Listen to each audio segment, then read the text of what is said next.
नमस्कारम प्रियजनों, आप देख रहे हैं बीएचयू पाठशाला। और दोस्तों, आज हम लोग प्रैक्टिस सेशन स्टार्ट कर रहे हैं। डाइस के वीडियोज मैंने दिए थे और उस पे जिस तरीके से क्वेश्चन एग्जाम में आते हैं उस क्वेश्चन को मैं लेकर आया हूं और आपको मैं सोचना, समझना और साथ साथ सॉल्व करना सिखाऊंगा। जब क्वेश्चन को पहली बार देखते हो दिमाग में क्या आता है थॉट्स, और उस पर कैसे हमें विक्ट्री पाना है, कैसे हमें उस पर जीतना है, कैसे उसको सॉल्व करना है, क्या पहला हमारा थॉट्स होना चाहिए उस समय कि हम लोग 5 सेकंड या 10 सेकंड में उस क्वेश्चन को सॉल्व करने, कुछ ऐसे ट्रिक्स मैं आपको दूंगा। दोस्तों, इससे पहले मैंने डाइस पे आपको 2 वीडियोस दिए, बेसिक डाइस इंट्रोडक्शन वीडियो और सेकंड हम लोगों ने उसमें ट्रिक की बात किया था।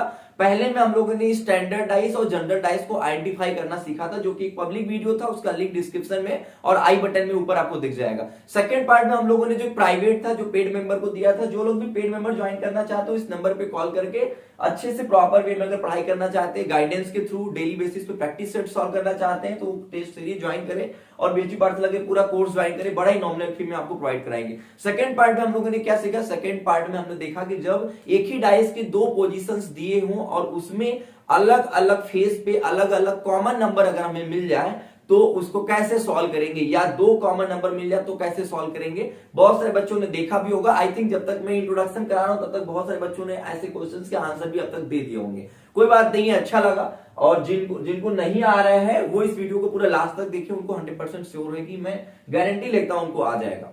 ठीक है, अच्छा 1 मिनट, सभी लोग इधर पास आ जाओ।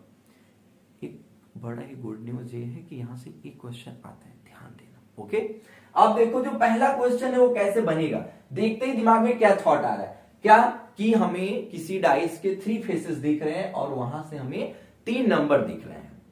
अब 3 नंबर से हम कैसे पता करें कि ये डाइस स्टैंडर्ड है या जनरल है, सामान्य पासा है या एक मानक पासा है। ओके, कोई बात नहीं है।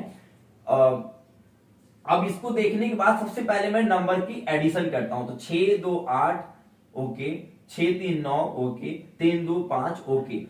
कुछ बच्चों को अभी ये डाउट हो गया होगा कि सर स्टैंडर्ड और जनरल थोड़ा सा एक बार बेसिक था, एक बार रिवाइज करा दो, तो मैं बता देता हूं। देखो, स्टैंडर्ड मतलब ऐसे सीधे ऐसे करके लिख लो, नॉट इक्वल टू 7, ठीक है। और जनरल ऐसे करके लिख लो, इक्वल टू 7।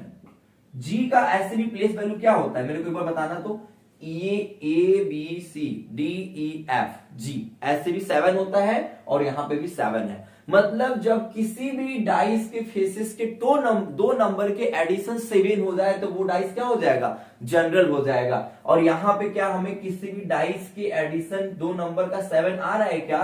तो यहां पे नहीं आ रहा, तो इसका मतलब ये कौन सा डाइस होगा? ये हमारा स्टैंडर्ड डाइस होगा। तो पहला का आंसर सभी को मैंने बता दिया, पता चल गया बहुत आसान तरीके से। सेकंड, जल्दी से कमेंट्स करके बताओ कि ये जनरल डाइस है या स्टैंडर्ड डाइस है। ओके, मैं आपको थोड़ा सा टाइम दिया।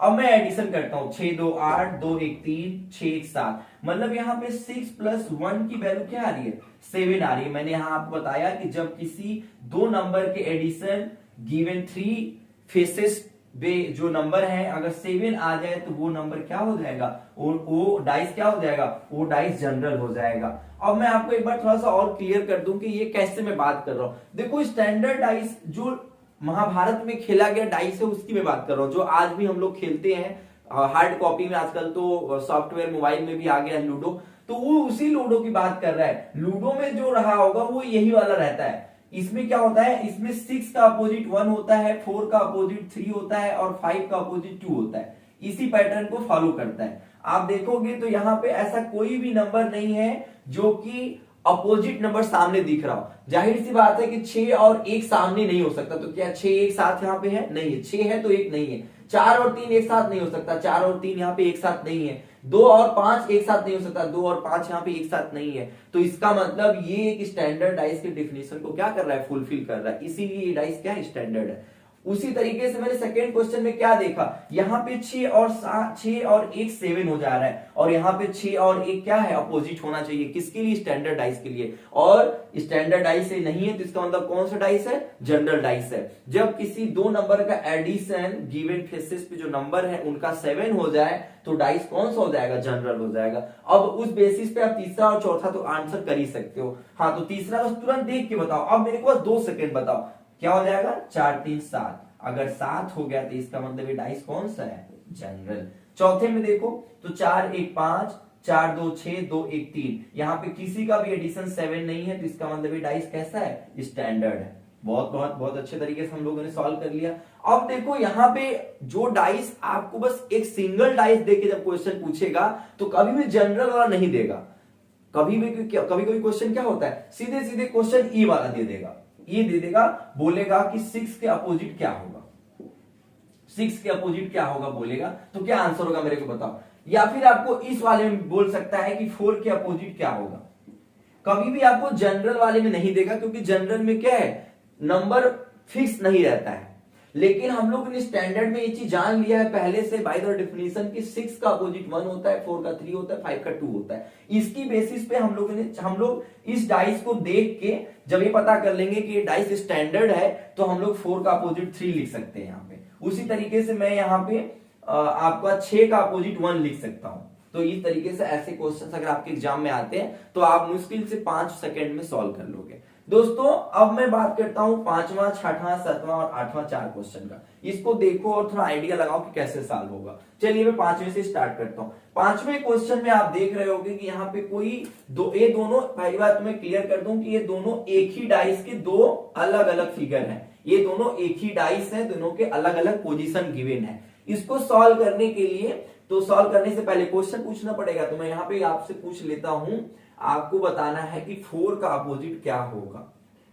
ठीक है, आपको बताना है 4 का अपोजिट क्या होगा। ऐसे क्वेश्चन को सॉल्व करने के लिए मेरे डियर फ्रेंड्स आपको मैंने एक ट्रिक बताया था।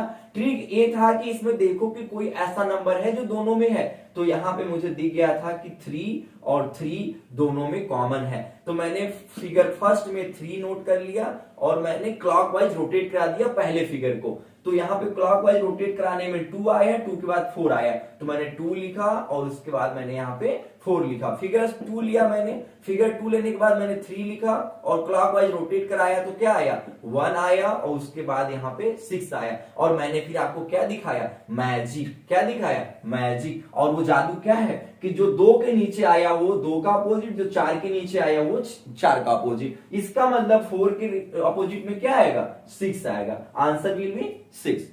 बहुत सिंपल सा था और बहुत बच्चे कमेंट्स भी कर दिए, बहुत अच्छा लगा। तो इसमें आपको क्या, क्वेश्चन देखते ही आपको पहला आपको रूल देखना है कि क्या कोई नंबर कॉमन दिख रहा है। और जैसे ही नंबर कॉमन दिख जाएगा बस तुरंत ये क्लॉकवाइज वाला नियम लगा देना और मेरे डियर फ्रेंड्स आंसर निकल जाएगा। एक बात यहाँ पे है कि 3 के अपोजिट क्या होगा, तो मेरे डियर फ्रेंड्स आप कॉमेंट्स करके बताओगे क्वेश्चन नंबर 5 में 3 के अपोजिट क्या होगा। दोस्तों एक बार ध्यान देना कि आंसर देने का तरीका कमेंट्स में क्या होना चाहिए, अपना नेम, अपना बैच नेम, क्वेश्चन नंबर 5 का 3 का अपोजिट क्या होगा, कमेंट्स करोगे प्रॉपर वे में तो अच्छा लगेगा। क्वेश्चन नंबर 6 हम लोग देखते हैं। यहाँ पे भी हम लोगों ने सेम प्रोसेस फॉलो अप करते हैं, देखते हैं कि क्या कोई नंबर ऐसा है जो कि कॉमन है। तो दोस्तों मैंने देखा कि यहाँ पे 4 और यहाँ पे 4 क्या है, कॉमन है। और एक बात और यहाँ पे मैं देख रहा हूं कि यहाँ पे 2 और 2 भी कॉमन है।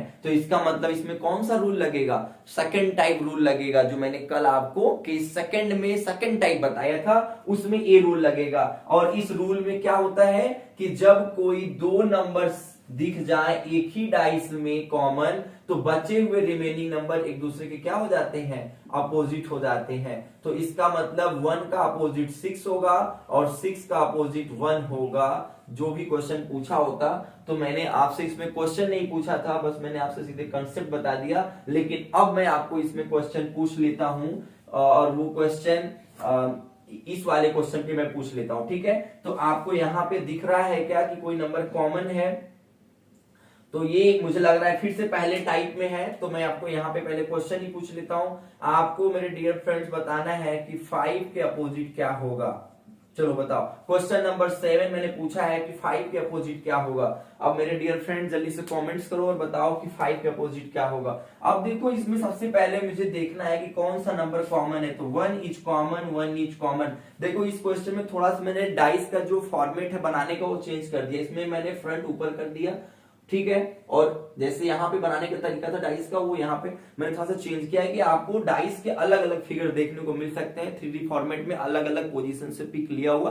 तो इसका मतलब आपको कंफ्यूज नहीं होना है, इसीलिए मैं हर तरीके का क्वेश्चन आपको करा रहा हूं। तो 1 और 1 क्लॉकवाइज रोटेट करो, सेम प्रोसेस ये वाला फॉलो करोगे आप। तो क्या आएगा, 1 के बाद 2 आएगा और उसके बाद 4 आएगा, ठीक है।